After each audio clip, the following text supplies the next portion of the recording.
धामना स्वेन सदा निरस्त कुहकम सत्यम परम धीमहि। ऐसे परम सत्य श्रीनाथ जी को हम बारंबार प्रणाम करते हैं। अच्छा एक बात बताएं, सत्य की वंदना नहीं है यहां पर, सत्यम परम, परम सत्य की वंदना की गई। सत्य और परम सत्य ये दोनों अलग अलग चीजें, एक नहीं है। मैं इंद्रेश हूं, ये सत्य है। अब इसमें परम सत्य में क्या बोल सकता हूं इससे ज्यादा? मैं ठाकुर जी का हूं, ये परम सत्य है। परम सत्य और सत्य दोनों में भेद हम लोगों में तो समझ आ जाएगा, लेकिन ठाकुर जी में कैसे भेद समझे? मतलब उनमें भी कोई श्रेणी है क्या सत्य और परम सत्य की?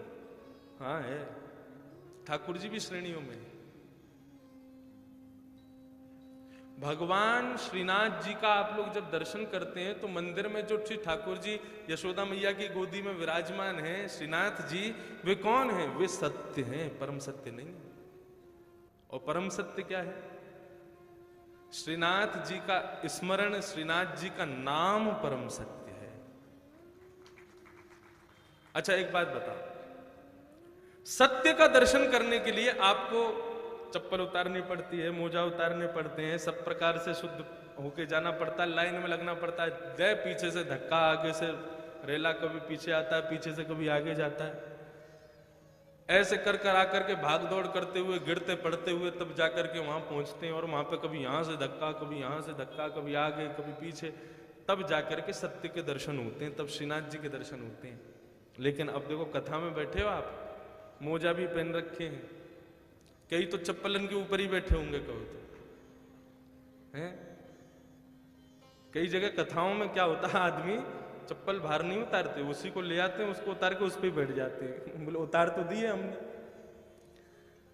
अब यहां आप इतनी सारी सब मर्यादाएं तोड़ ताड़ के बैठे हो, कभी यों बैठ रहे हो, कभी यों बैठ रहे हो। कई तो ठाकुर जी कोई भागवत जी की तरफ पैर पसार के बैठ जाते हैं। हर प्रकार की स्थिति में बैठे हो, लेकिन जितनी भी बार यहां पर श्रीनाथ जी महाराज का नाम आता है, उतनी बार नेत्रों के आगे ठाकुर जी प्रकट हो जाते हैं। यही है सत्य और परम सत्य में भेद। सत्य के लिए आपको साधन की आवश्यकता है, आपको जाने की आवश्यकता है, आपको मंदिर की आवश्यकता है।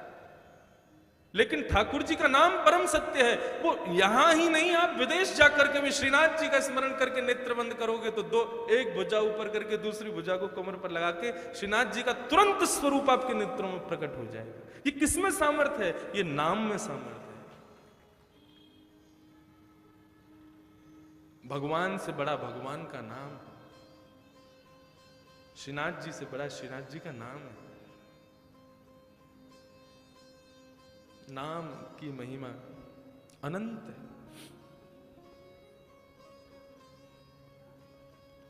किसी भी साधक करके गागा करके नाम के द्वारा ही भगवान की प्राप्ति की। नाम से ही ठाकुर जी प्रकट होते हैं। श्री सूरदास जी महाराज, श्री सूरदास जी, सब लोग इधर देखो, इधर देखो, यहां देखो और कहीं मत देखो।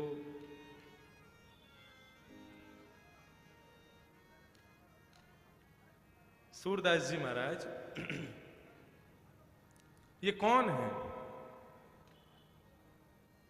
सूरदास जी उद्धव जी के अवतार हैं। उद्धव समझ रहे हैं ना, भगवान के परम मित्र हुए श्री उद्धव जी महाराज। उन उद्धव जी के अवतार हैं कलयुग में श्री सूरदास जी महाराज। तो सूरदास जी जब ब्रह्म संबंध ले लिए और गोवर्धन में विराजने लगे, तो अपनी कुटिया में बैठे बैठे ठाकुर जी का स्मरण करते थे, ठाकुर जी का गुणानुवाद गाते थे। अब देखो, यदि सत्य स्वरूप से ही भगवान की प्राप्ति हो तो सूरदास जी पर तो नेत्री नहीं है देखने के लिए। मैं केवल इतना कहना चाहता हूं कि देखो, दो चीज होती हैं, एक होता है भक्त और एक होता है प्रपन्न। एक होता है भक्त, दूसरा क्या होता है?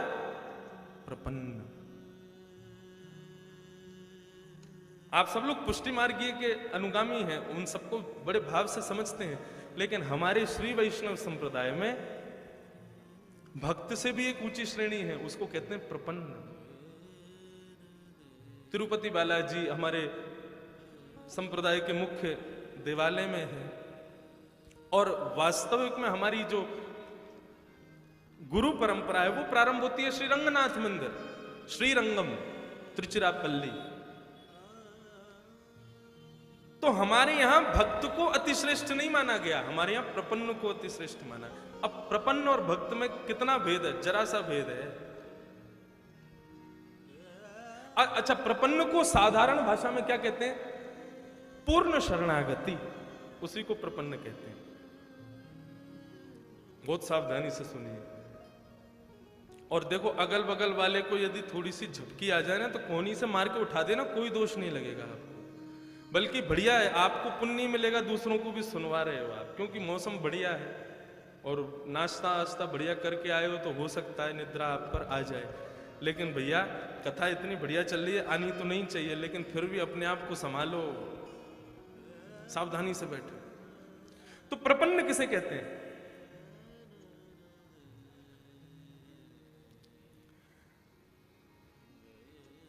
भाई नाम जप कर लो, लाओ माला दो, मतलब नाम जप करने के लिए आपको माला की आवश्यकता पड़े तो आप कौन हो? आप हो भक्त। लेकिन आपसे कहा जाए नाम जप कर लो, तुरंत नेत्र बंद करके बिना माला के ही नाम प्रारंभ हो जाए, उसको कहते हैं प्रपन्न। और पूरी बात तो सुन लो एक बार। हमने कहा श्रीनाथ जी का दर्शन करे आओ, आप दामोदर धाम में हमारे साथ रुके, हमने कहा जाओ जाके दर्शन करे आओ। तो आपने कहा अच्छा, अभी तो ग्वाल के दर्शन खुलने वाले हैं, तो हम ग्वाल का दर्शन जैसे ही खुलेगा 15 मिनट पहले चले जाएंगे और जाकर के हमारी कोई व्यवस्था करवा तो हम चले जाएं। तो आप कौन हो? आप भक्त हो। लेकिन आपसे कहा जाए भैया देखो, वहां से अनाउंसमेंट हो रही है, ठाकुर जी का दर्शन खुल गया, जाओ जाकर के दर्शन करे आओ। तुरंत आप नेत्र बंद करके बैठ गए और वहीं बैठ करके आज तो श्रीनाथ जी बड़े प्यारे लग रहे हैं, मेरे नेत्रों में प्रकट हो गए श्रीनाथ जी। ये किसे कहते हैं? ये होता है प्रपन्न। भगवान की भक्ति करने के लिए जितने भी साधनों की आवश्यकता है, वो साधन की आवश्यकता आपको भक्त बनाती है, और उस साधन की मुक्ति के बाद भी भगवत स्मरण बन जाए, उसी को कहते हैं प्रपन्न। साधन की आवश्यकता है। सूरदास जी कौन है? प्रपन्न है। उनको ठाकुर जी को देखने के लिए नेत्र नहीं चाहिए। परम सत्य श्रीनाथ जी का नाम उनके हृदय में विराजमान है, उस नाम से ही वे दर्शन कर लेते हैं। श्रीनाथ जी कैसे? सूरदास जी महाराज अपने कुटिया में बैठ करके भजन करते थे, और जब वे पद गाते थे तो पद सुनने के लिए श्री जी बाबा का जैसे ही शयन होता था, शयन होते ही श्री जी बाबा तुरंत आ जाते थे और आकर के बाहर कुटिया के बैठ जाते और बैठ करके वहीं बैठे बैठे श्रवण करते जो भी सूरदास जी गाते, वापस लौट जाते। सावधानी से सुनना। एक दिन श्री जी बाबा ने मन में भाव रखा कि भैया आज गोसाई जी जल्दी हमको पौड़ा दें भोग लगा के। तो गोसाई जी तो कपाट बंद करके जाते थे दोपहर के, लेकिन ठाकुर जी जंगला में से कूद के भाग जाते थे, सूरदास जी की कुटिया पे जाके बैठ जाते थे। एक दिन ठाकुर जी जाने लगे तो श्री जी ने हाथ पकड़ लिया ठाकुरानी ने। कहाँ जा रहे हो? बोले हम जा रहे हैं एक जगह पे। बोले कहाँ जा रहे हो? मुझे सही बता। बोले एक भक्त है उसको दर्शन देने के लिए जा रहे हैं। बोले हम भी चलेंगे साथ में। अरे तुम मत चलो, तुम क्या को जाओगी?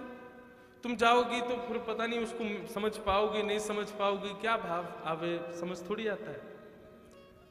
राधा रानी बोली या तो हमें लेके चलो, नहीं तो आज हम तुम्हारी गुसाई जी से शिकायत कर देंगे कि तुम पौड़ते नहीं हो, तुम भाग जाते हो दर्शन देने के लिए। ठाकुर जी अर्चावतार में जब विराजते हैं ना तो अपने अर्चक से डरते भी हैं। मैं अपनी कथा में कभी कभी बताता हूं, हमारी बहन जी बैठी हैं, श्री राधा रमन परिकर में आपका सौभाग्य है सेवा का। तो एक बार इन्होंने एक प्रसंग सुनाया कि ठाकुर जी पोशाक नहीं पहन रहे थे। श्री राधा रमन जी पोशाक नहीं पहन, जबकि बिल्कुल सही था, नाप भी बिल्कुल लेकर के रखा था, लेकिन फिर भी कभी कहीं से ऊंची, कभी कहीं से नीची, कभी कहीं से भारी। सब गोस्वामियों ने प्रयास कर लिया, लेकिन ठाकुर जी ने पोशाक नहीं पहनी। तो आपके जो पूज्य दूसरे पिताजी ससुर जी हैं, वे सबसे बोले सुनो सब लोग बाहर जाओ, मैं थोड़ा ठाकुर जी से एकांत में बैठ के बात करूं। और वे ठाकुर जी के आगे बैठे, राधा रमन जी के आगे पोशाक रख दी। तो बोले अच्छा, तो आज आपको पोशाक धारण नहीं करनी है, क्योंकि हमें पता नाप तो बिल्कुल ठीक है और पोशाक भी बिल्कुल अच्छी बनी है, लेकिन पता नहीं आपकी क्या इच्छा है, परेशान करने के मूड में हो। देखो हमें कोई झंझट नहीं है, आपको नहीं पहनी, बिल्कुल नहीं पहनाएंगे। बाहर दर्शनार्थी दर्शन के लिए खड़े हैं, बस 15 मिनट बचे, आप पहन लो, नहीं तो मैं तो अभी कपाट खोल दूं, बिल्कुल नंग धरंग खड़ा कर दूंगा आपको। आज हरी देखे नंगम नंगा, फिर तो सब हो करेंगे आपको देख के। ये रखी पोशाक, 2 मिनट का समय दे रहे हैं, सोच लो, यदि आपको पहननी हो तो अभी मैं धरा दूंगा, नहीं तो मुझे बिल्कुल कोई संकोच नहीं होगा, तुरंत कपाट खोल दूंगा, कुछ भी धारण नहीं कराऊंगा, लंगोटी में खड़े रहोगे आज। 2 मिनट बाद प्रणाम किया, बोले आपने विचार कर लिया होगा, मैं प्रयास कर लेता हूं, यदि प्रयास में सिद्ध हो गया तो समझ जाऊंगा कि नहीं आप धारण करना चाहते, नहीं हुआ तो फिर कपाट खोल दूंगा। बोले वही पोशाक जो 2 घंटे से पहन नहीं रहे थे, डांट फटकार करके जैसे ही धारण कराई, सो ही राधा रमन जी ने पहन ली और चुपचाप धारण करके दर्शन दे दिए सबको। तो अपने अर्चक से ठाकुर जी डरते भी हैं, क्योंकि अर्चक पुष्टि मार्ग के अनुसार, मैंने कहा ना, यशोदा का स्वरूप, और बालक यशोदा से डरता है। मैं भी कभी कभी गिरधर लाल जी की सेवा करता हूं तो कोई कभी कुंडल उतर जावे, कभी मोर पंख उठ के भाग जाए, कभी यहाँ की हीरा जो लगो थोड़ी पे वो भाग जाए, मिले ही ना है महाराज, ढूंढते रहो कहां गए। तो हम तो खूब डांट फटकार दे, देखो पहनो तो पहनो, नहीं तो ऐसे खड़ो कर दूंगा, मुझे कोई चिंता ना है। और वास्तव में एक और भाव, ठाकुर जी क्या छोटे से लाला हैं, और छोटे से बालक को, जैसे अब सर्दी का समय, छोटे छोटे बालकों को मैया टोपा पहनावे, कपड़ा पहनावे, तो कभी कुछ उतार के फेंके, कभी कुछ उतार, वैसी लाल जी हैं। तो क्या किया करो, छोटी छोटी गैया, छोटे छोटे घोड़ा, छोटे छोटे खिलौना ठाकुर जी के आगे रख दो और तब श्रृंगार शुरू करो। क्या बोले, अब लाला तू खेलने में व्यस्त है कि अब तेरा श्रृंगार करेंगे। जैसे ही ठाकुर जी खेलने में व्यस्त हो जाए, श्रृंगार धराओ, तुरंत धारण कर लेंगे। ये भाव है केवल कि उनको व्यस्त कर दो किसी कार्य, वो व्यस्त होते ही फिर आपका श्रृंगार स्वीकार हो गया। क्योंकि बालक किसी कार्य में व्यस्त हो, उसको फिर कुछ भी पहना दो, उसको भान नहीं रहता। वैसे ही ठाकुर जी